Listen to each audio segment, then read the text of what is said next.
पण महिला अत्याचाराचा आणि अत्यंत गंभीर आणि संवेदनशील गुन्हा असल्यामुळे उद्या त्याला कोर्टात प्रोड्यूस करण्यात येईल. थँक्यू. आरोपी अशोक खरात जो आहे त्याला आज माननीय कोर्टामध्ये व्हिडिओ कॉन्फरन्सिंग थ्रू त्याला हजर करण्यात आलेलं होतं आणि चौथ्या गुन्ह्यामध्ये त्याला जी पोलीस कोठडीचा हक्क अबाधित ठेवून त्याला 30 तारखेपर्यंत मॅजिस्ट्रेट कस्टडी रिमांडमध्ये घेण्यात आलेला आहे.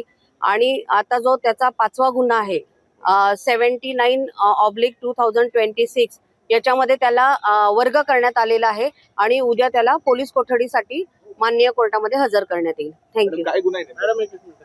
सदरचा गुन्हा हा पण महिला अत्याचाराचा आणि अत्यंत गंभीर आणि संवेदनशील गुन्हा असल्यामुळे उद्या त्याला कोर्टात प्रोड्यूस करण्यात येईल. थँक्यू. महाराष्ट्रातील सर्व बातम्यांचे विश्वासार्ह व्यासपीठ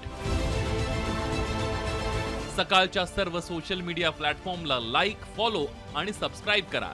तसंच सर्व नोटिफिकेशनसाठी बेल आयकॉन प्रेस करायला विसरू नका.